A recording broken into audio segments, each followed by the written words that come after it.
Waalaikumsalam warahmatullahi wabarakatuh. Alhamdulillahirrahmanirrahim. Wassalatu wassalamu ala asyrofil anbiya'i wal mursalin wa ala alihi wa sahbihi ajma'in, amma ba'd. Nas'alullaha an yamunna 'alaina bil 'ilmi nafi' wal 'amali shalih wa an yaftaha lana futuhal 'arifin wa an yufaqqihna fid din wa an yarzuqana al-ikhlas wal taqwa wal 'amal. Amin ya rabbal alamin.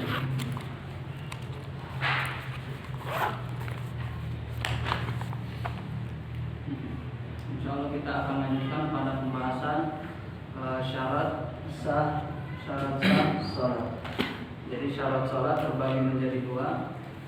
Telah singgung atau pada pertemuan yang lalu bahwa syarat sah salat ada dua, syarat wajib dan syarat sah.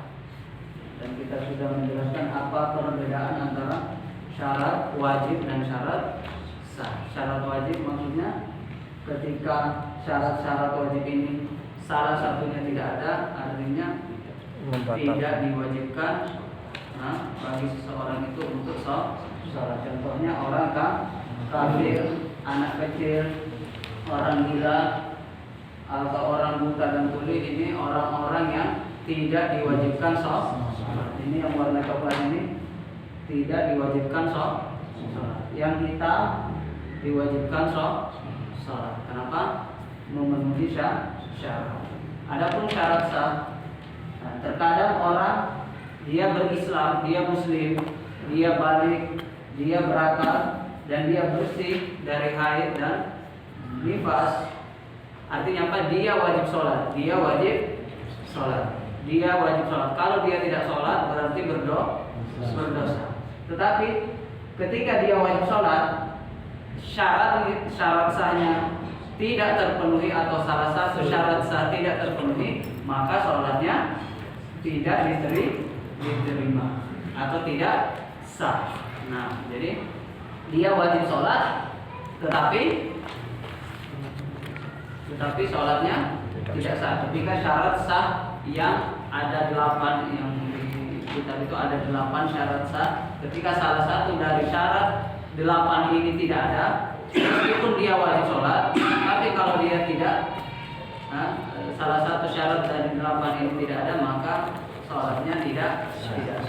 Itu perbedaan apa antara syarat wajib dan syarat sah. Kemudian kita sudah membahas tentang syarat yang pertama, yaitu suci dari hadas besar dan hadas kecil, yang dimana kita sudah ketahui dan pelajari bahwa untuk bersuci dari hadas besar adalah dengan mandi besar, dan untuk bersuci dari hadas kecil yaitu dengan wudu, atau kalau tidak ada air dan ada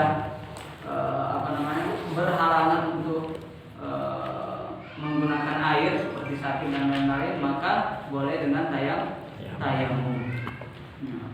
Dan kita sudah singgung pertemuan lalu bahwa kalau ada orang yang dia tahu bahwa dia berhadas, kemudian dia sholat, maka ini berdosa. Selain sholatnya tidak sah, dia juga berdosa kalau dia melanjutkan sholatnya. Misalnya dia di pertengahan sholat keluar angin, kemudian dia melanjutkan, ini berdosa. Kenapa? Ya, karena dia sholat dalam keadaan berhadas, maka dia harus keluar. Maka dia harus keluar. Atau sebelum sholat dia sudah tahu bahwa dirinya tidak dalam keadaan suci, kemudian dia tetap sholat. Ini selain tidak sah, dia juga akan berdosa. Dan apabila setelah sholat tadi dia dia mengira bahwa dirinya suci, tetapi setelah sholat assalamualaikum ternyata baru teringat tadi ternyata sudah batal. Artinya apa? Sholatnya tidak dalam keadaan suci, maka dia harus meskipun nanti tidak berdosa karena dia tidak tahu atau lupa, tapi harus diganti, harus dikodok, harus sholat lagi, harus wudu ya kalau dia berhadas kecil, dan harus mandi kalau dia berhadas besar, kemudian dia kodok sholatnya atau sholatnya diulang lagi. Yang kedua adalah suci pakaian, badan dan tempat dari najis. Ya, pakaian pakaian semuanya, peci, kalau pakai apa namanya, rida, itu rida yang kain di sini. Sorban. Sorban di sini. Yang Selendang. Selendang ya, selendang. Itu semuanya harus suci. Kalau ujung sorbannya kena najis, maka ini tidak sah. Atau pecinya tidak suci, maka harus diulang. Dan karena apa? Karena tidak terpenuhi syarat yang kedua. Nah, dan juga badan dari ujung rambut sampai ujung kaki semuanya harus suci. Dan yang terakhir adalah suci dari tempat. Dan tempat yang dimaksud ini tempat kita sholat. Ada pun tempat tapi jauh itu tidak mempengaruhi. Yang tempat kita sujud, yang tempat kita berdiri dan sujud, itu yang harus suci. Adapun di samping kiri, belakang, samping kanan ataupun depan, tapi tidak berada di tempat sholat kita, maka tetap sah sholatnya. Nah, kemudian yang ketiga, menutup aurat. Nah, jadi yang tadi kalau sudah sholat tiba-tiba lihat ada najis di pakaiannya, maka harus diulang. Nah, menutup aurat. Dan kita sudah menyebutkan 3 syarat daripada aurat atau menutup aurat. Yang pertama, pakaiannya tidak transparan. Jadi kainnya tidak transparan. Itu yang pertama. Kalau transparan berarti tidak sah. Nah, dan yang kedua ada zatnya. Maksudnya tidak boleh di dalam kegelapan. Meskipun tidak terlihat auratnya, tapi tidak ada zatnya yang menutupi, maka ini tetap tidak sah. Atau pakai apa? Cat. Atau pakai dicat. Nah, kalau dicat kan masih kelihatan bentuknya dan semuanya. Nah, kalau dicat, kalau seperti ini kan tidak kelihatan. Nah, kemudian yang terakhir menutupi seluruh aurat. Jadi kalau laki-laki kita sudah mengatakan dari pusar sampai ke lutut. Maksudnya pusar dan lutut tidak termasuk aurat, tapi harus menutupi sebagian biar kita yakin bahwa semuanya sudah tertutup. Nah, sebagian dari lutut dan sebagian dari pusar. Nah, itu syarat menutup aurat. Nah, kalau misalnya ini kalau misalnya tidak ada sama sekali pakaian, ini misalnya, dan dia sholat tapi tidak menutup aurat, tidak menutup seluruh misalnya, tidak menutup seluruh aurat karena mungkin tidak ada kain dan seterusnya, ada bencana atau apa, tapi dia selamat, dia mau sholat karena waktu sholat misalnya sudah tidak ada pakaian lagi, sudah hanyut misalnya.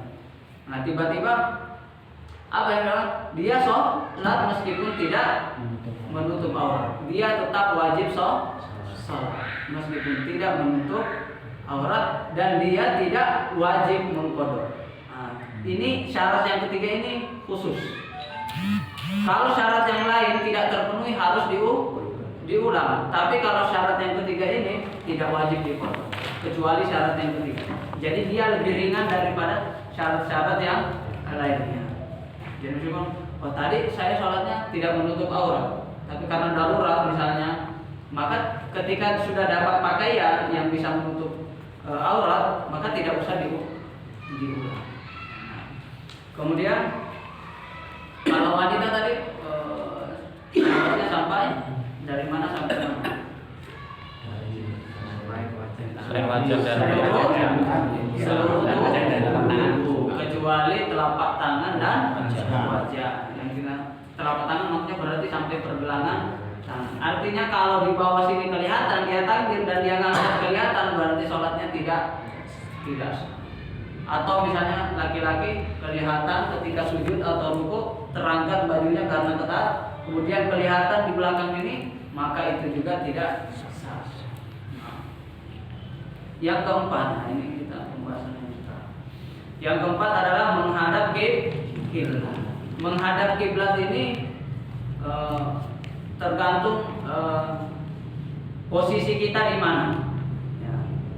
Yang pertama kata para ulama, kalau kita di dalam Ka'bah, kita menghadap kemana? Jadi misalnya ini Ka'bah, kita di dalam masuk ke dalam Ka'bah. Kemudian kita mau sholat, kita menghadap kemana? Kira-kira? Kanan, kiri, depan, belakang. Maksudnya timur, selatan, barat, utara. Posisi dalam Ka'bah. Ya, posisi orang masuk dalam Ka'bah, sholat di dalam Ka'bah, itu menghadap kemana? Bebas mungkin tadi. Ya, bebas. Semuanya Ka'bah ya. Semuanya. Jadi bebas. Selama ada tiangnya, dindingnya. Kalau misalnya kita menghadap pintunya, kemudian pintunya terbuka, tidak ada dindingnya, ini tidak sah. Jadi anggaplah kalau misalnya Ka'bah itu ada pintunya, kemudian pintunya terbuka. Kita sholat di depan pintu itu tidak sah. Kenapa? Kecuali kalau pintunya tertutup, baru sah. Anggaplah kalau ini misalnya di situ, pintunya ini. Kita sholat menghadap sana, itu tidak ada. Kenapa? Tidak ada. Kita tidak menghadap sesuatu. Nah, kalau ke sana berarti ada dindingnya. Kalau ke sini ada dindingnya. Nah, itu kalau di dalam. Tapi ini jarang atau tertutup tadi. Tidak boleh masuk. Kemudian kita dekat, insya Allah ini, sholat dekat dengan Ka'bah. Kalau selama ini kan kita jauh dari Ka'bah. Tidak apa-apa, ini untuk insya Allah. Insya Allah kita akan sholat dekat dengan Ka'bah. Nah, ini menghadap ke mana? Menghadap ke Ka'bah. Harus zatnya. Apa itu zatnya? Ya misalnya kalau ini Ka'bahnya, berarti saya harus menghadap ke situ. Harus pas. Tapi kalau jauh, yang penting arahnya. Karena nggak bisa ngepasin. Intinya kita ikutin. Kalau sekarang ada kompas atau masjid, insya Allah sebelum dibangun masjidnya ini ya orang sudah menentukan arah kiblatnya, jadi cukup. Kalau di masjid ya nggak usah ijtihad lagi, nggak usah buka kompas lagi, ya bisa Kapan? langsung. Kapan sampai diring-diring gitu. Yang penting makanya arah itu nggak apa-apa, arah itu nggak harus pas. Yang masalah itu arahnya ke sana, kita sholatnya ke sana, nah itu nggak boleh. Tapi kalau masih miring-miring dikit, nah itu masih boleh. Nah. Berarti kalau jauh berarti arahnya. Tapi kalau dekat apa? Zatnya, maksudnya Ka'bahnya itu. Nah, wahai tsumma kuntum fawallu wujuhakum syatron masjidil haram. Nah, Tapi lah kalau untuk yang apa itu karpet digeser-geser itu Sampai miring-miring. itu kan. ya mungkin dia mau yang pasnya. Ya lebih pas lebih baik sebenarnya. Lebih pas. Maksudnya? Kadang ngecongnya itu terlalu banget gitu kan. Kan awal masjid ada sini. Duluan masjidnya sama kompasnya yang nyari kiblatnya. Kan ngecongnya kadang sampai keterlaluan. Sujud gitu sampai. Ya, enggak. Mungkin mau ini apa namanya? Mau lebih pasnya. Ya, mungkin dia lebih dulu itu menentukannya ya kira-kira mungkin karena belum ada alat. Tapi mungkin setelah ada alat ya mungkin lebih yakin dengan alat-alat yang ada sekarang. Akhirnya ya nggak apa-apa kalau mau dirubah. Meskipun nanti tetap sah kalau menghadap arah sudah cukup. Kalau miring-miring dikit itu ya nggak apa-apa. Nah kecuali jangan misalnya ke sana di Ka'bahnya di sana miring dikit nggak apa-apa atau ke sana. Nah tapi jangan ke sana dan ke sana. Berbalikannya itu jangan. Jadi seandainya nggak usah diputar mungkin kayak gini aja itu udah aman gitu. Ya nggak apa-apa juga. Yang penting itu masih tetap Ke arah. ya. Tidak akurat sama sekali. Yang tidak akurat sama sekali baru tidak sah.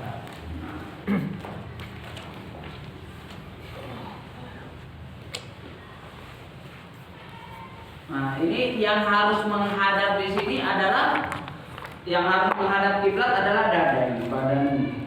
Adapun wajah ini enggak. Yang wajib itu apa? Dada. Yang wajib apa? Dada. Ini dada harus menghadap apa? Kiblat. Makanya kalau wajah itu wajah hukumnya kalau kita menoleh gini, wajah kita tidak menghadap ke kiblat, itu tidak membatalkan sholat, tetapi makruh, tapi tidak sampai membatalkan. Tapi kalau sudah berbalik, dadanya sudah balik arah, nah itu karena yang dianggap itu adalah dada tapi bukan wajah. Tentunya wajah ini lebih baik menghadap kiblat juga, tetapi maksudnya kalau seandainya ya wajahnya ada seorang yang wajahnya itu ketika sholat dia menoleh seperti ini, maka itu tidak sampai membatalkan sholat. Kapan sholat itu batal? Ketika dia menoleh dengan badannya. Ketika dia menoleh dengan badan. Selagi badannya menghadap kiblat, adapun wajah itu hukumnya makruh. Kalau misalnya lirikan, wajahnya tetap ke sana, tetapi melirik. Nah, itu hukumnya khilaful aula. Tidak Jadi bukan yang afdol. Yang afdolnya jangan melirik. Tapi kalau melirik tetap sah. Nah, lebih parah yang sama muka tadi makruh. Nah, kalau khilaful aula itu atasnya lagi. Karena ada orang awam, orang tua itu kan kadang Melirik. kita sholat khusus ada yang datang itu di. Nah, jadi kalau wajahnya berarti tidak. Wajahnya lagi. Wajahnya tidak batal. Makruh. Kalau lirikan wajahnya tidak menoleh tapi gitu matanya berarti itu khilaful lebih ringan. Lebih ringan lagi. Dan lebih afdolnya lagi ya jangan mata tetap di tempat sujud. Itu yang paling afdol. Jadi mata ke tempat sujud itu yang paling afdol. Kalau matanya melirik itu tidak afdol. Kalau sama wajahnya makruh. Kalau sama badannya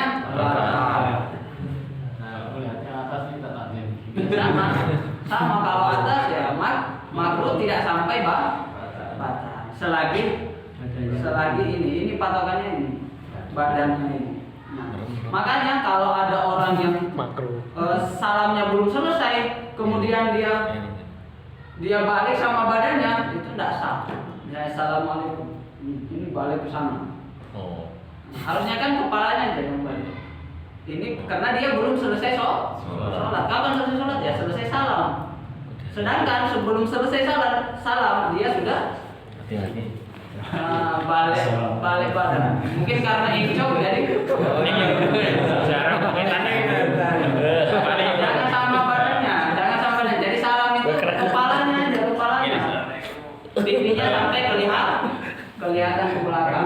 Tapi jangan ikut sama dadanya. Badannya nggak usah ikut. Kadang mau itu nanti setelah sholat. Tapi kalau belum keluar dari sholat, kita menghadapkan jadi salam itu ya cukup dengan muka, kepala ini cukup seperti ini. Usahakan pipinya dilihat oleh orang yang ada di belakang kita. Jadi bukan juga seperti ini, tapi usahakan sampai pipi kita kelihatan dari belakang. Dan tentunya yang wajib nanti yang pertama aja ya. Yang pertama, tapi ini nanti pembahasannya nanti. Yang pertama apa? Yang wajib adalah salah pertama. Tapi itu nanti. Nah, itu menghadap apa tadi? Menghadap kiblat. Nah, kecuali kalau orang sholat sunnah dalam perjalanan ini tidak wajib menghadap kiblat. Dan orang sholat dalam keadaan takut, maksudnya perang. Musuhnya di sana, kiblatnya di sana. Nah, menghadap sana nggak apa-apa. Menghadap sana, jadi kita tahu musuhnya ada di sana. Kemudian kiblatnya di sana. Ya nggak usah menghadap kiblat, nanti kita diserang, nggak lihat. Nah itu jadi boleh. Kalau dalam keadaan takut atau dalam istilahnya sholatul khauf atau sholat dalam keadaan takut. Nah ini sholat dalam keadaan takut ini tidak wajib menghadap kiblat. Tapi kalau bisa menghadap kiblat lebih baik. Maksudnya tidak wajib ini meskipun dia sholat tidak menghadap kiblat itu tetap sah sholatnya. Itu mah. Dalam perjalanan naik bis itu juga Ya, sholat sunnah. Puasa sunnah. Nah, Sholat sunnah nggak wajib. Hah? Ya. Kalau sholat wajib gimana? Sholat wajib Harus itu kan? Karena tidak, sholat wajib tidak harus menghadap kiblat, tetap meskipun dalam perjalanan. Kalau tidak tahu arah, Tidak tahu arah, ijtihad dulu. ijtihad. Ijtihad memang matahari, ijtihad. HP. Kalau takon itu. Intinya atau tanya orang. Setelah berijtihad, ijtihad dulu. Pokoknya ijtihad. Mentok-mentok sampai sudah mau keluar waktu belum tahu arah ya sholat. Sholat untuk kan. Tapi sekarang insya Allah Iya. di mana-mana. Kak. Nah, Terus aku terbalik. Jadinya guru gue ada orang Jadi nanti arah juga bro. bisa namanya sholat hormatul waqt untuk menghargai. Ini wes kendaraan putar balik. Nah, ya nanti dikodok meskipun nanti misalnya sholatnya misalnya dalam keadaan duduk, tidak sujud, tidak ruku, ya karena mungkin tempatnya sempit dan seterusnya. Ya nanti sholat dulu untuk menghargai waktu, kemudian nanti setelah sampai dikodok. Nah, Ini orang kayak. kecuali kalau dia sholat di pesawat dan rukun-rukunnya sudah terpenuhi, maksudnya dia sujud, dia apa namanya sudah ruku, jadi dia sujud di situ, makanya sholat seperti di masjid, nah itu tidak bisa dikodok. Ya.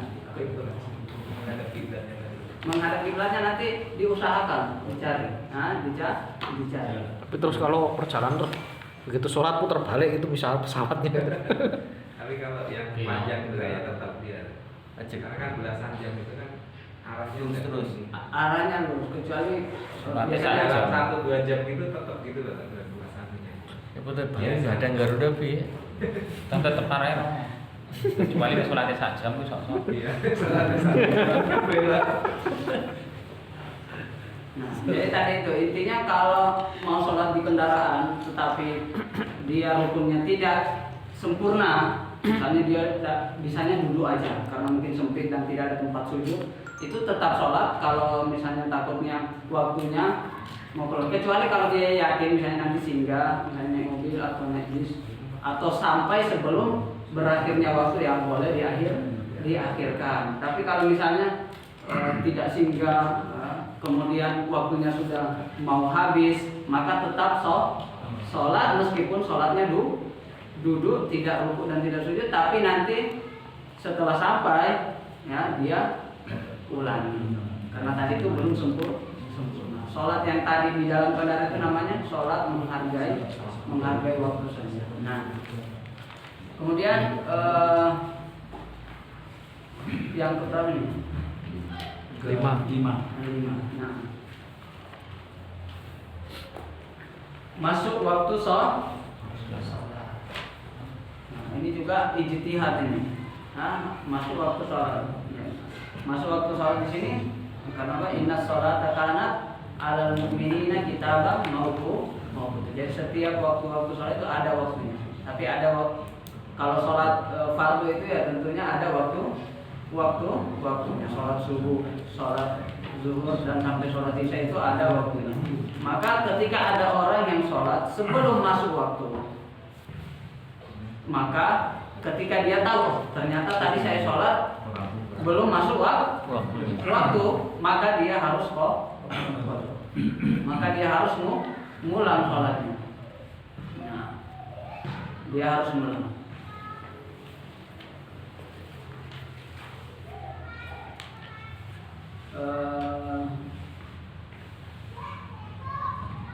Kalau dia sengaja, nah jadi misalnya ada yang tidak sengaja dan ada yang sengaja. Misalnya dia sengaja sholat sebelum waktu, maka ini haram dan berdosa.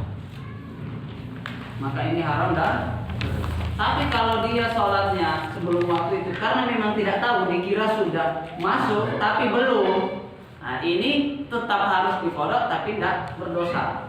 Dan sholat yang tadi sebelum masuk waktu itu dihitung sebagai sholat sunnah. Maksudnya apa? Dapat pahala. Tetap dapat pahala. Tapi belum menggugurkan kewajiban sholat fardu. Jadi itu bedanya. Jadi kalau misalnya ada orang sholat sebelum waktu, kita lihat dulu dia sengaja nggak sholat sebelum waktu. Kalau sengaja, ya dia akan berdosa. Kenapa? Haram. Ini haram dan akan berdosa. Dan dia tentunya wajib qada, harus ngulang. Nah, adapun orang yang tidak sengaja, misalnya tidak tahu, dikira sudah masuk tapi ternyata belum masuk, tapi dia sudah sholat, atau pertengahan sholat, sama, mau selesai sholat atau pertengahan sholat ternyata baru azan, padahal sudah rakaat kedua misalnya. Nah ini tetap sholatnya ini tidak bisa menggugurkan kewajibannya, tetapi itu sudah dianggap sebagai sholat sunnah, maksudnya dapat pahala, dapat pahala. Tapi yang wajibnya wajib ulang lagi tak? Iya, dikodok lagi. Karena tadi belum menggugurkan. Karena syaratnya apa? Harus masuk waktu. Makanya kalau masih ragu-ragu, mending ditunda-tunda dulu sampai ya kita yakin daripada ini masuk atau belum. Ya, masuk atau belum. Nah, itu syarat yang kelima. Nah, satu ini masalahnya contoh ya. Misalnya dia sholat zuhurnya itu bergantung pada mesin, bergantung pada suara sesuatu, suara mesin. Oh ini kalau saya dengar suara ini, ya berarti ini maksudnya sudah masuk waktu zuhur. Kemudian dia iktimat, maksudnya dia bersandar dengan suara itu, mungkin di pedalaman atau di mana ya yang tidak ada azan. Ternyata setelah 10 hari, baru dia ternyata baru tahu, oh ternyata suara itu sekarang lebih maju dari waktu sholat zuhur. Artinya apa? 10 hari dia sholat zuhur itu sebelum waktu. Maka berapa kali dia harus qada?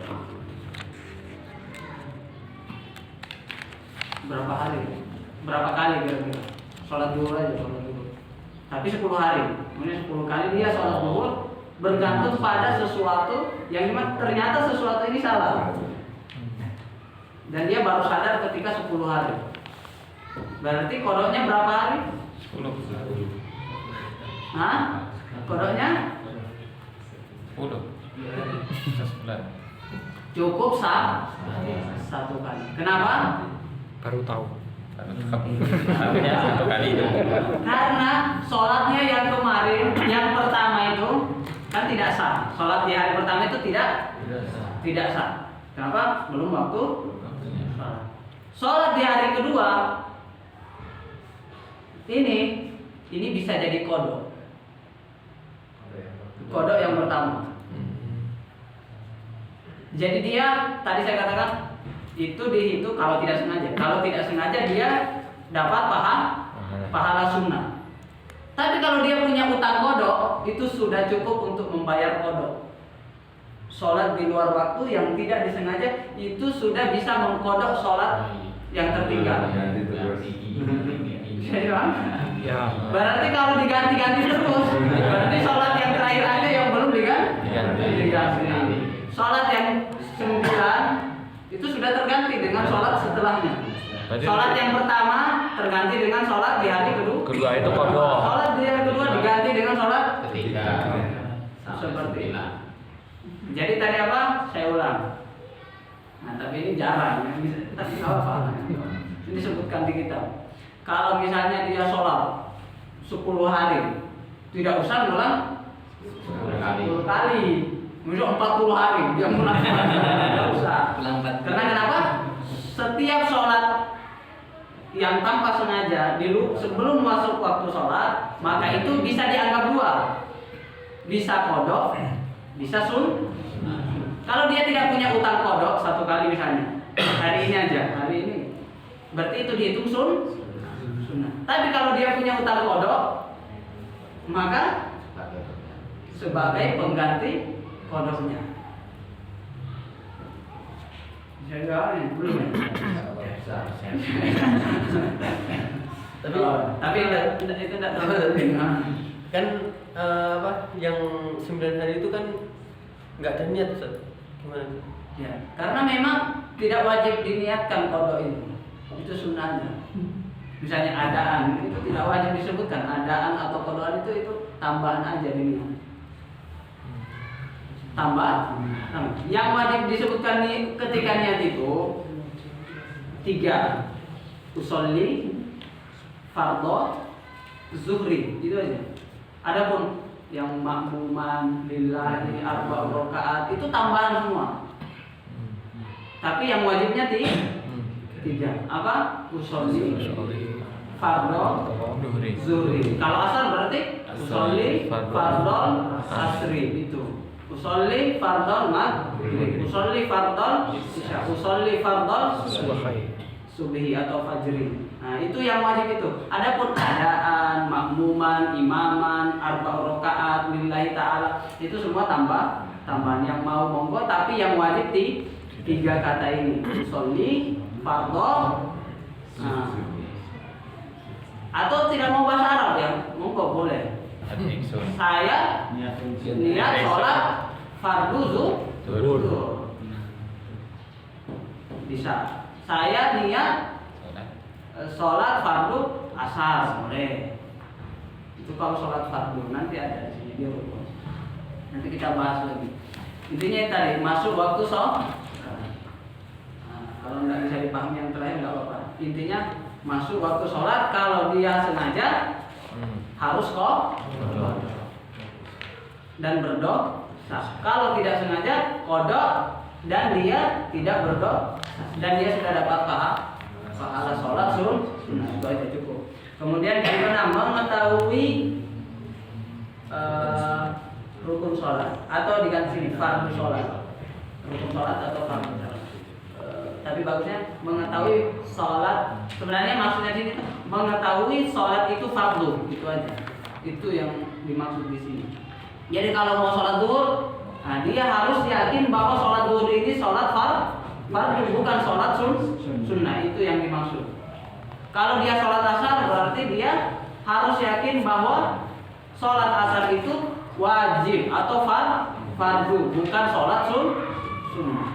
Nah, jadi tidak boleh meyakini sholat fardu itu sebagai sholat sunnah, atau bahkan ragu-ragu ini benar-benar fardu enggak. Nah, itu tidak sah. Jadi harus kita yakin bahwa sholat 5 waktu itu adalah sholat yang fardu atau sholat yang diwajibkan. Ketika orang sholat zuhur tapi dia tidak yakin bahwa sholat zuhur itu fardu, difardukan atau diwajibkan, maka sholatnya tidak sah. Itu maksudnya. Itu maksudnya. Adapun yang mana nih? Yang ketujuh tidak meyakini rukun sholat sebagai sunnah. Apa maksudnya? Apa rukun sholat? Rukun sholat nanti di setelahnya ada 17. Yang setelahnya itu ada niat, takbiratul ihram. Jadi tidak meyakini salah satu dari 17 ini bahwa ini adalah sunnah. Misalnya saya mengatakan bahwa niat itu sunnah, maka sholatnya tidak sah. Jadi jangan meyakini 17 dari rukun sholat yang ada di buku ini 17 dari niat sampai tertib ini. Jangan kita meyakini salah satunya sebagai sunnah. Harus kita yakini bahwa 17 ini adalah fardu. Ya seperti wudhu dulu sudah dibahas. Jadi misalnya apa? Misalnya fardu rukun sholat itu apa? Niat ya, ketika kita begini al-fatihah ini tidak rukun, berarti sholatnya tidak sah. Al-fatihah ini cuma sunnah, sholatnya tidak sah. Kemudian yang terakhir menjauhi pembatal sholat. Nah ini jelas ini. Jadi menjadi pembatal sholat contohnya apa? Makan, minum, berbicara, bergerak 3 kali berturut-turut. Nanti kita juga akan bahas. Insya Allah ada pembatal sholat. Ada nggak sih? Ada terakhir. Nah terakhir ya. Jadi jangan melakukan salah satu dari sesuatu yang bisa membatalkan sholat. Nah inilah 8 daripada syarat sah sholat, yang dimana salah satu dari syarat ini tidak ada, maka kita bisa katakan bahwa sholatnya tidak sah. Kan? Nah, Jadi harus dikodok kecuali yang nomor 3. Yang menutup aurat itu tidak wajib kodok. Nomor 3 tadi pengecualian. Nomor 1 wajib kodok. Nomor 2 ketika kita sholat tidak terpenuhi, tidak suci dari najis misalnya pakaian atau tempat atau badan, nah, maka wajib dikodok. Semuanya wajib dikodok kecuali nomor 3, yaitu menutup aurat. Menutup aurat dalam keadaan darurat ketika dia sudah sholat tidak wajib kodok. Tidak wajib. Nah ini kita sudah Sudah selesai daripada syarat sah sholat. Nah, kita mungkin sedikit-sedikit hafal sampai 5. Mungkin sekarang kita hafal sampai 5 dulu, kemudian sampai 8. Yang pertama suci dari suci dari hadas besar dan kecil. Yang kedua suci dari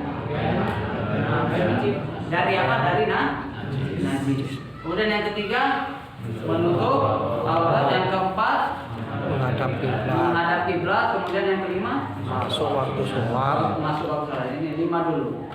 Nah, diulang, dicoba. 1 Suci dari Nah, yang kedua yang ketiga menutup aurat. Yang keempat yang kelima masuk waktu sholat. tambah yang 3. Yang mana ini sebenarnya diganti ini bagusnya. Mengetahui sholat itu fardu. Bagusnya seperti itu. Mengetahui sholat itu fardu. Maksudnya sholat 5 waktu itu fardu. Jangan sampai kita meragukan kefarduan sholat 5 waktu. Nah, jadi mengetahui bahwa sholat itu fardu atau meyakini bahwa sholat itu fardu. Tidak boleh ragu, apalagi menganggap bahwa sholat zuhur itu, sholat 5 waktu itu tidak fardu atau tidak wajib. Tidak boleh. Kemudian yang ketujuh, tidak menganggap atau tidak meyakini rukun sholat sebagai sunnah. Contohnya apa? Niat itu rukun sholat. Jangan sampai kita meyakini sunnah. Jangan sampai kita menganggap Al-Fatihah itu sunnah. Maka ketika kita menganggap salah satu dari rukun sholat itu sunnah, maka sholatnya tidak sah. Dan yang terakhir menjauhi pembatal sholat. Nah, contohnya makan dan lain-lain. Apa nomor 6 tadi? Mengetahui sholat itu fardu. Yang ketujuh Ini rukun sholat itu. dan yang terakhir menjauhi yang membatal sholat. terakhir sebelum kita ke rukun, kita ulangi dari awal. Nah, yang pertama Suci dari besar dan kecil. Nah, kemudian Dari pakaian dan lemak.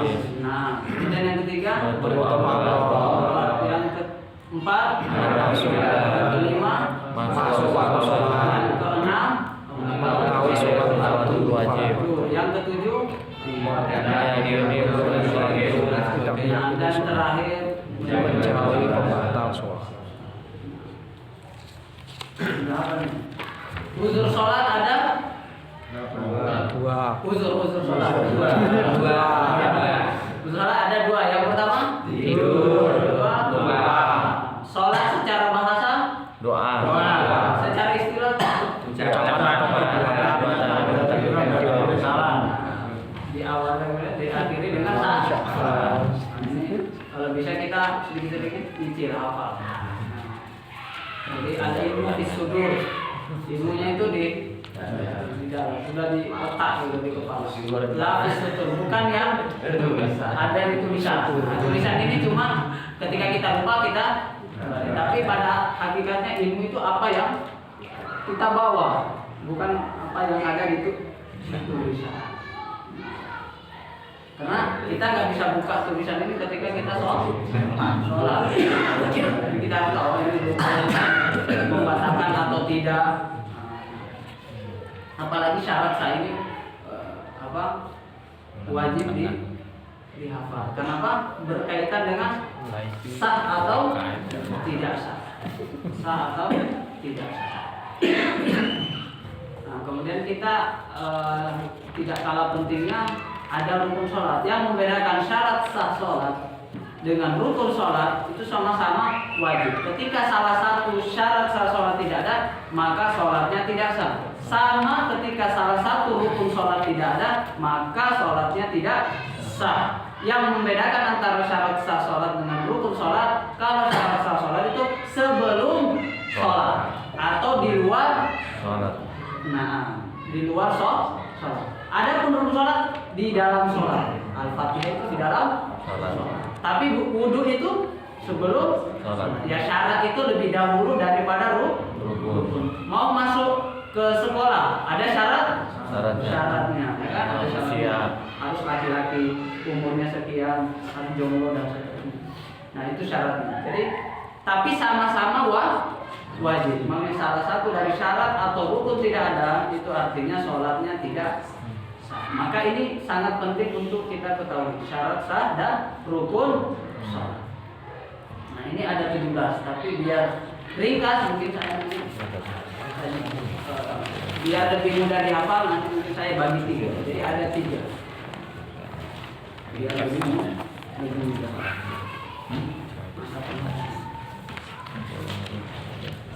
Ya, kalau hafalinnya agak sulit ini saya. Penghapus. Oh ini ada.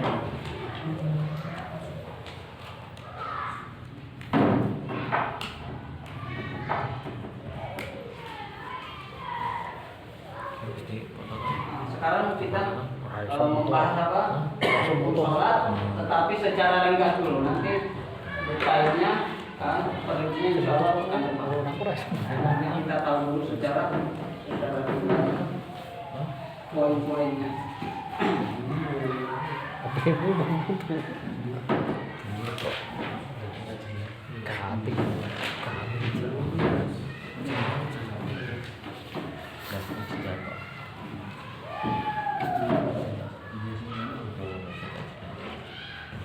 Kelihatan gelap sih. Jadi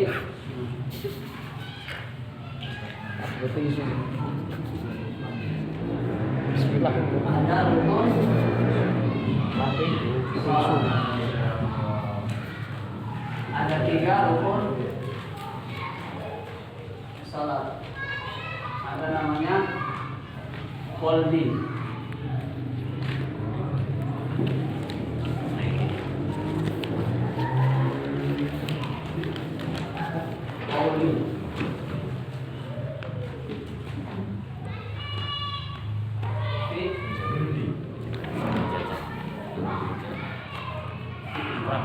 Nah ini 3 rukun sholat. Apa artinya qalbi? Apa artinya qalbu? Hati. Makanya rukun, rukun yang sifatnya apa? Di dalam hati.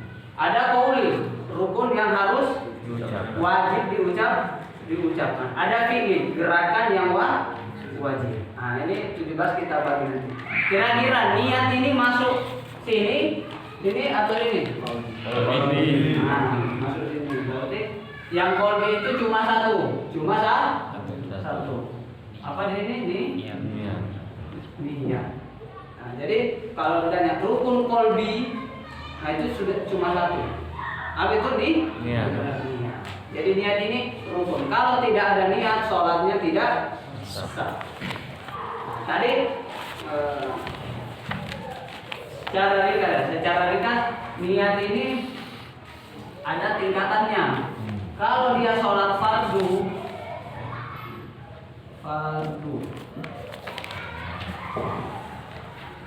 sholat rawatib atau sholat yang punya sebab. Yang ketiga sholat mutlak. Nah, sholat fardu ini contohnya apa? Sholat 5 waktu. Sholat apa lagi? Sholat nazar. Sholat apa lagi? Kira-kira yang wajib? Kodok, tapi kodok wajib. Nah, Jadi anggap saja ini sholat fardu, maksudnya sholat 5 waktu. Sholat 5 waktu ini yang wajib disebutkan ketika berniat adalah 3. Apa tadi? Musolli, fardhu, kemudian sebutkan nama sholatnya. Kalau dia zuhur berarti musolli fardhu az-zuhri, musolli fardhu asri, musolli fardhu maghrib, musolli fardhu isya, musolli fardhu subhi atau fardhu al-fajr. Ini yang wajib disebutkan ketika kita sholat fardu. Adapun yang 4 rakaat itu tambahan. Siapa yang mau? Tapi biasanya kalau saya paling tidak ada tambahan lillahi ta'ala. Supaya apa? Mengingatkan lagi bahwa saya sholat ini untuk apa? Ya untuk Allah. Meskipun yang wajib ini, yang 3 ini, ada 3 kata. Yang pertama usolli, fardhu, kemudian az-zuhri, al-asr, atau yang lain. Kalau dia sholat rawatib, apa itu sholat rawatib? Seperti sholat duha, sholat apa lagi? Sholat witir, qobliyah, sholat qobliyah zuhri, ya 2 rakaat atau 4 rakaat sebelum sholat zuhur, ya kan bisa 2 bisa 4. Ya 2 rakaat setelah zuhur. Nah itu masuk di sini. Ini yang diniatkan cuma 2. Misalnya sholat duha tadi, berarti usolli duha, sunnah yang mau aja. Tapi yang wajib saya tulis yang wajib. Jadi cukup usolli duha gitu. Cukup usolli witir, cukup usolli duha. Tapi biasa usolli sunnah kan. Ini tidak wajib menyebutkan sunnah. Tidak seperti ini fardu ini wajib ini. Artinya kan di sini sunnah. Jadi cukup usolli duha. Kalau rawatib Berarti tinggal diganti di sini. Rawatib misalnya apa? Musolli qobliyatan. Apa itu qobliyah? Berarti sebelum. Musolli qobliyatan zuhri sudah. Berarti kalau setelah ba'diyah. Nah, nanti tinggal ini ba'diyah al-maghrib, ba'diyah al-isya. Apa artinya ba'diyah? Yang setelah. Kalau qobliyah itu berarti sebelumnya. Terus nanti tinggal ditambah ini sebelum asar. Berarti kalau sebelum asar bilang gimana? Sebelum asar. Qobliyatal asar. Sorry, qobliyatal asri gitu. Kemudian kalau sebelum maghrib, qobliyatal maghrib. Setelah maghrib, ba'diyatal maghrib. Setelah isya, sebelum subuh, qobliyatul fajr atau subuh. Jadi yang wajib itu dua. Tidak wajib disebutkan ini tidak ada di sini. Tidak wajib sunnahnya. Kata-kata sunnahnya tidak wajib. Tapi kalau mau ya tafadhol. Kemudian kalau sholat mutlak ini cuma 1, cukup usolli. Usolli sudah sah. Usolli. Habis sholat mutlak ya sholat yang tidak ada. Misalnya kita pengen sholat ya tidak ada sebab, tidak bukan duha, bukan qobliyah, bukan ba'diyah, terbangun di tengah malam mau sholat mutlak ya sholat mutlak usolli gitu. Nah nanti ini masuk, di bawahnya ini yang mutlak ini masuk nanti temannya ini sholat mutlak, sholat tahiyatul masjid, sholat hajat. Itu kalau usolli aja sudah cukup. Sunnah wudu, misalnya wudu. Nah, disunahkan untuk sholat 2 rakaat setelah wudu. Nah itu masuk di sini semua nanti. Jadi cukup apa usolli. Tapi kalau mau tambah usolli sunnatul wudu boleh juga. Tapi maksudnya cukup usolli ini sudah. Ini masuk apa? Tahiyatul masjid di sini. Tahiyatul masjid. Tahiyatul masjid. Jadi kalau orang tahiyatul masjid usolli cukup. Sholat apa tadi? Sunnah wudu. Sholat hajat punya kebutuhan dia sholat cukup usolli. Sunnah tawaf, sunnah wudu atau sunnah tawaf. Ini masuk di sini semua.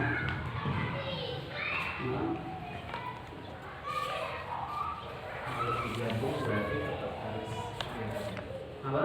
kalau digabung berarti tetap harus disebutin syaratnya. Tidak. Kalau digabung, Maksudnya yang sholat rawatib sama tahiyatul masjid misalkan gitu. lebih baiknya disebutkan juga, diniatkan juga meskipun dalam hati. Lebih baiknya. Tapi ya sebagian para ulama mengatakan ya cukup. Dia itu sholat rawatib sebenarnya dapat tahiyatul masjid juga.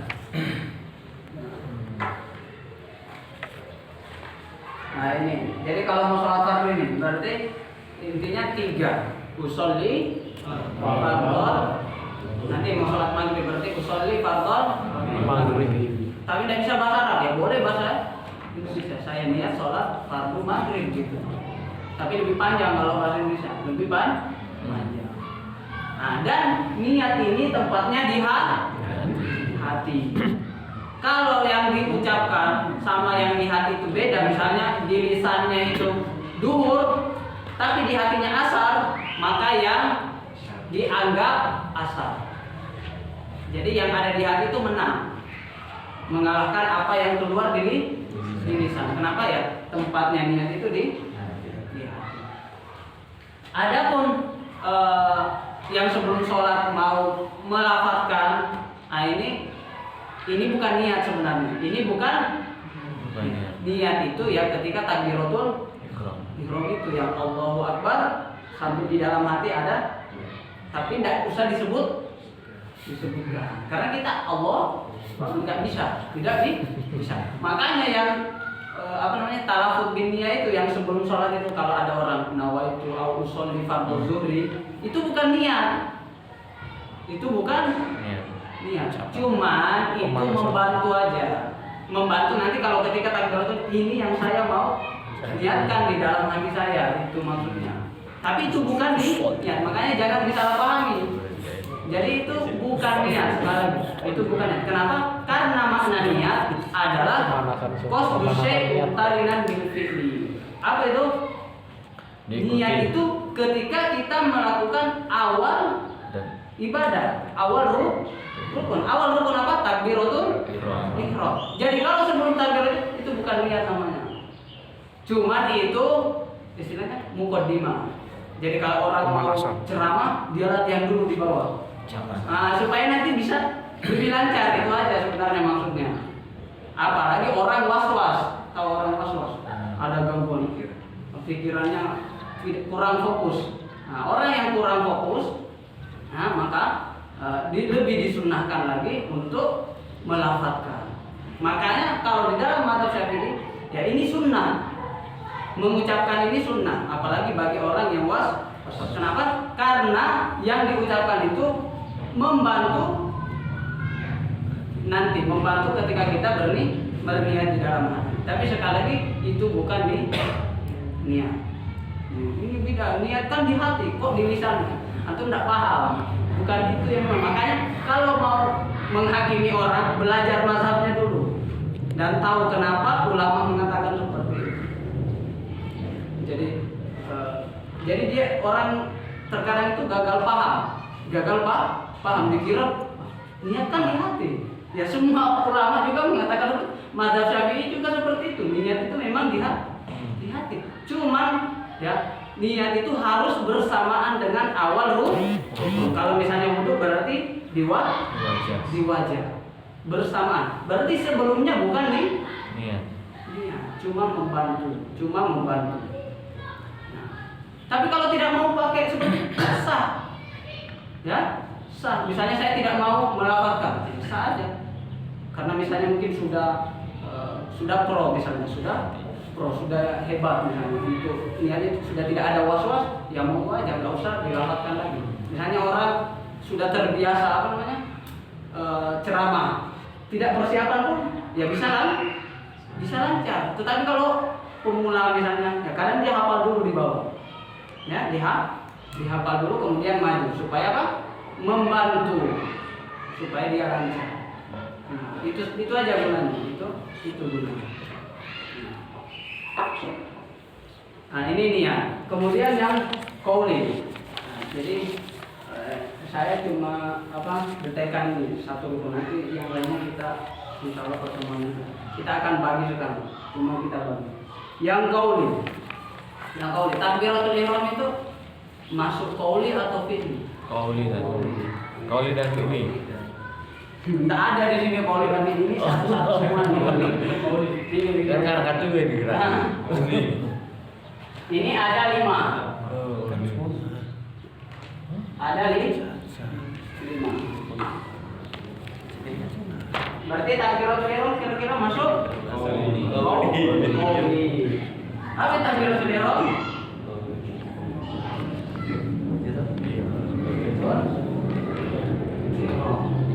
Jadi ucapannya Allahu Akbarnya yang rukun itu ucapan Allahu Akbar.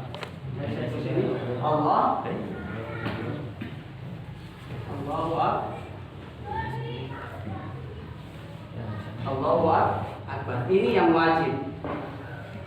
Nah, Allahu Akbar. Kemudian setelah takbiratul ihram Kata-kata. Kata-kata. Atau kita simpulkan dulu.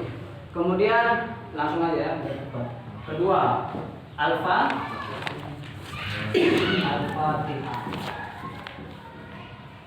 Al-Fatihah ini termasuk basmalahnya, basmalah. Nah, jadi orang baca Al-Fatihah tidak pakai basmalah, itu tidak sah salatnya menurut mazhab Syafi'i. Karena basmalah itu ya bagian dari Al-Fatihah. Adapun orang mungkin tidak membaca keras tetap sah kalau dia membaca perlahan. Bismillah, terus alhamdulillah itu tetap sah. Kenapa ya membaca basmalah? Ya, itu tidak wajib mau mengeraskan atau mau. Tapi kalau tidak baca sama sekali, langsung alhamdulillah tidak ada basmalahnya baik itu keras atau sir, itu yang batal.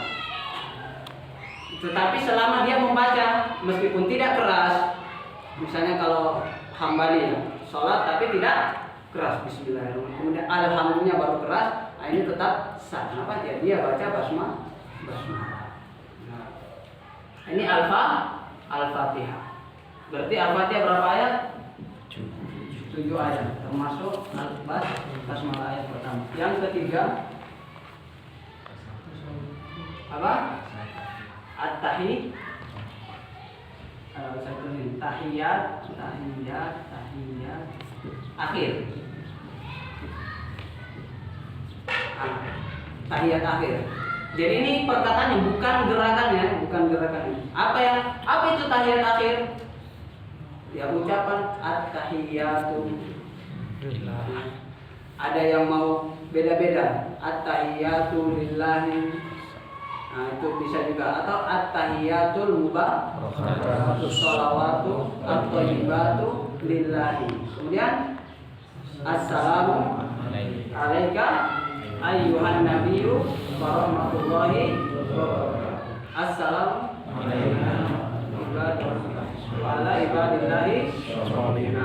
Assalamu alayna ala ibadillahi sholihin. Asyhadu an la ilaha illallah wa asyhadu sampai situ titik. Nah, itu namanya tahiyat akhir sampai wa asyhadu anna muhammadar rasulullah titik, itu namanya tahiyat akhir. Itu yang wajib. Nah, yang keempat salam. Nah, nanti saya tuliskan ini yang sampai mana, karena tidak semua tadi itu wajib disebutkan. Ada yang wajib, ada yang sunnah. Dari at-tahiyat sampai asyhadu. Tapi ini secara umum. Salawat kepada Nabi. Yang wajib itu salawat kepada Nabi. Minimalnya apa minimalnya? Allahumma sholli ala Muhammad. Allahumma sholli ala Muhammad. Nah, ini sudah cukup. Mau assalamualaikum sholli ala Muhammad, assalamualaikum sah. Tapi mau yang panjang, nah boleh juga yang seperti kita hafalkan waktu kecil. Allahumma sholli ala Muhammad wa ala ali Muhammad kama. Nah itu sunnahnya. Kita berbicara rukun. Artinya ketika orang Allahumma sholli ala Muhammad assalamualaikum itu sudah sah. Tapi ketika belum baca ini berarti sholatnya tidak sah. Belum baca ini baru tahiyat tadi wa asyhadu anna Muhammadar Rasulullah assalamualaikum tidak sah. Kenapa? Tidak ada sholawatnya. Sholawat yang terakhir. Yang terakhir apa? Salam. Saya itu saja langsung.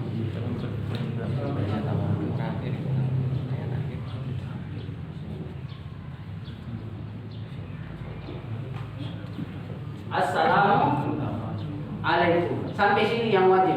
Warahmatullah tidak. Yang wajib sampai mana? Assalamualaikum. Assalamualaikum sudah cukup. Meskipun dia tidak balik gini, sudah cukup.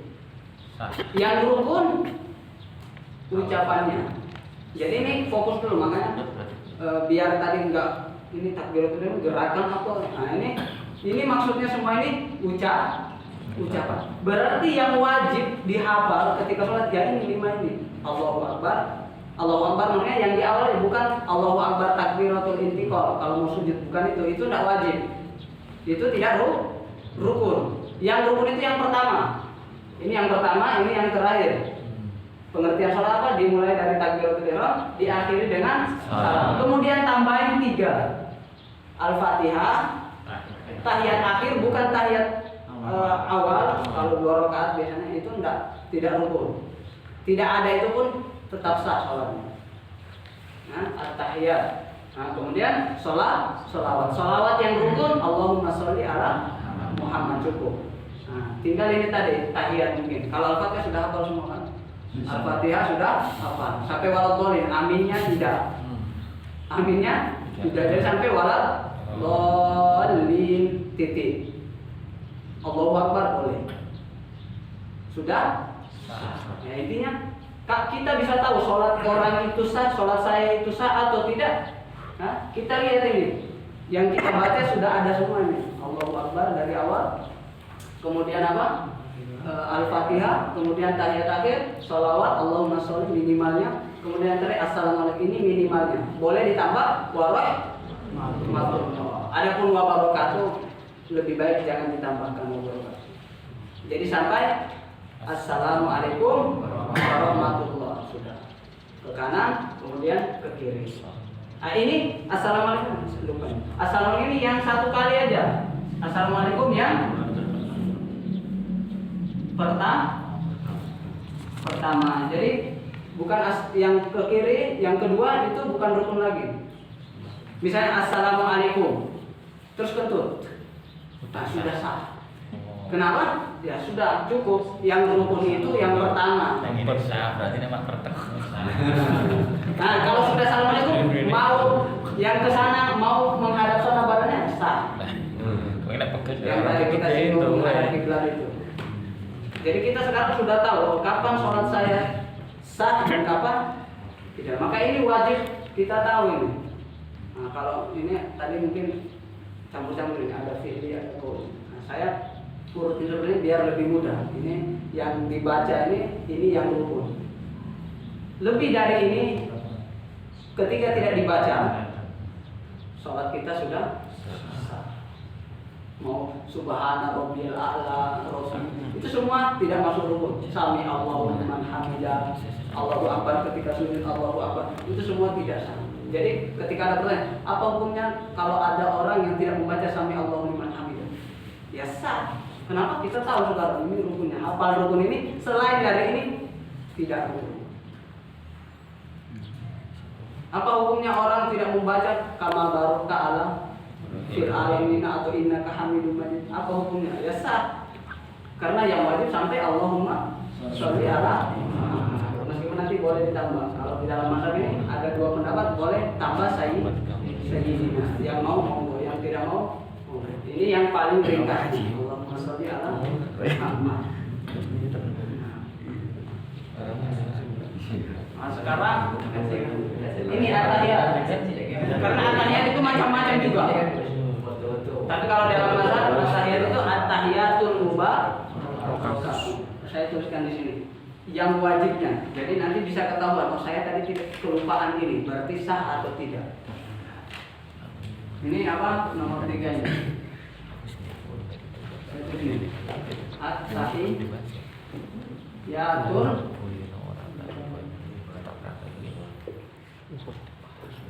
Saya tulis pakai merah ya.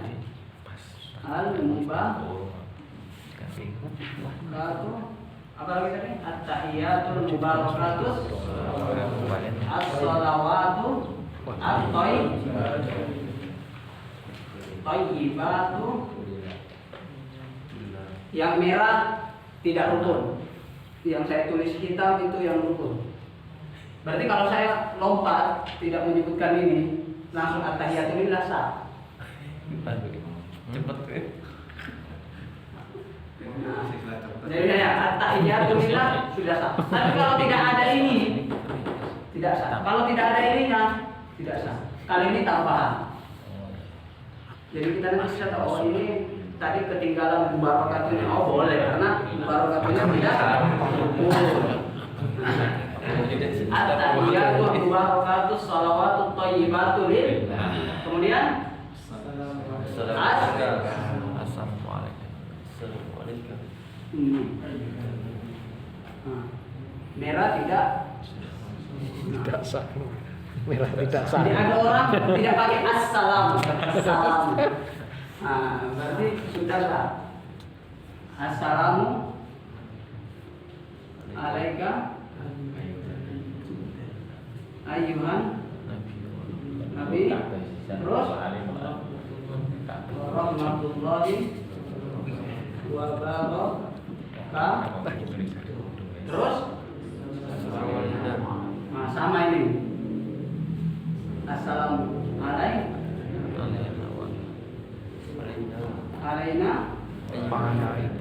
wa ala ibadillahi as-salihin. Terus sisa syahadat asyhadu alla ilaha illallah. Ini yang merah. Baca dulu. Wa asyhadu. Asyhadu yang kedua ini karena sebenarnya sudah yang pertama tadi. Ini yang rukun. Kalau ini ketinggalan ini apa? Wa asyhadu anna Muhammadan Rasul.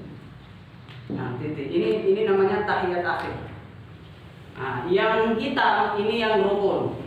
Yang berwarna merah ini yang sunnah. Maksudnya ketika kita tidak baca yang merah ini berarti sudah sah. Tapi kalau kita meninggalkan yang hitam, sebagian dari yang hitam ini, maka sholatnya tidak sah. Jadi at-tahiyat lillah bisa langsung. Salamu tidak pakai alif lam. Kalau pakai alif lam berarti assalam. Nah, ini sama ini. Di sini juga ada alif lam. Assalamu alaina wa ala ibadillahi sholihin. Assalamu alayka ayyuhan nabi. Ini dari siapa ini? Ini dari Allah ini. Keselamatan bagimu wahai Muhammad. Ya kan? Terus Nabi Muhammad bilang, kok cuma saya? Sama umatku juga. Akhirnya ini. Yang kedua, assalamu alaikum wa ala ibadah, sama hamba-hamba, sama umatnya Nabi juga yang soleh-soleh aja tuh. Yang soleh. Jadi awalnya ini keselamatan hanya untuk Nabi. Tapi ini permohonan siapa? Nabi Muhammad. Jangan cuma saya, umatku juga selalu seperti itu. Nabi selalu mengingatkan. Makanya ada tambahan ini. Assalamu alaikum wa ala ibadillahi sholihin. Yang awal ini untuk siapa? Untuk Allah. At-tahiyat maksudnya at-tahiyat ini untuk Allah, ya kan? Ini untuk Rasulullah. Nabi. Ini untuk kita orang-orang. Terus baru syahadat. Jadi biar kita lebih khusyuk di dalam sholat. Yang pertama ini untuk Allah. At-tahiyatu lillah. Ya, salam penghormatan. Kalau ditambah keberkahan, salawat thayyibat, kebaikan. Hanya untuk Allah. Kemudian baru mengirimkan sholat keselamatan juga kepada Nabi. Kemudian keselamatan bagi hamba-hamba yang baru syahadat. Jadi ini urutannya ini ada 4. Jadi tahiyat akhir itu urutannya 4 ini. Untuk Allah, Rasul, hamba yang lain. Kemudian 2 kalimat syahadat.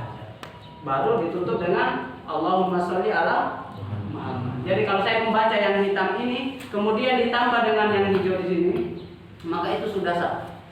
Maka itu sudah sah. Nah, sisanya masuk di sini. Yang itu tulisin apa? Yang pertama apa? Yang pertama berdiri. Berdiri. Tapi bagi yang mampu. Ada orang mampu berdiri, tapi dia sholat duduk, sholatnya tidak sah. Kecuali sholat sunnah. Kalau sholat sunnah, dia mampu berdiri, mau sholat duduk, boleh. Itu sholat sunnah. Ini maksudnya sholat fardu, sholat wajib. Yang kedua apa? Yang kedua ruku. Yang ketiga i'tidal. Nah, ini sekarang gerakan, maksudnya ruku itu ya, ruku ini yang rukun. Tapi bacaannya tidak. Karena tak ada di sini. Ini kan bisa dipahami. Jadi gerakan yang ini yang bacaan. Nah, kemudian yang keempat sujud. Kemudian yang kelima duduk antara 2 sujud. Kemudian yang keenam apa lagi? Yang keenam duduk. Jadi kalau mau baca tasyahud ini akhir harus duduk, jangan berdiri. Nah, duduk saat tasyahud akhir. Kemudian berapa ini? 7 tumak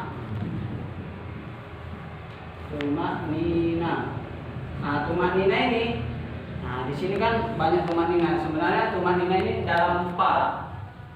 Tumak nina ketika apa? Ketika ruku, terus tidak, kemudian sujud, kemudian duduk antara 2 sujud. Nah, kemudian yang terakhir tertib. Nah, ini rukun-rukunnya. Ini rukun-rukunnya. Jadi berdiri, ruku, i'tidal, sujud, duduk antara 2 sujud, duduk saat tasyahud akhir, tumak nina. Tumak nina itu dalam 4. Dalam ruku, i'tidal, sujud, duduk di antara 2 sujud. Nah, maka kalau digabung semua ini nanti 17. Nah, jadi ini 1, ini 5 berarti 6. Ini 7, 8, 9, 10, 11, 12, 13, tumak nina 1 ruku, 14, 15, 16, 17. Nah, nanti penjelasannya nanti. Ini kita tahu.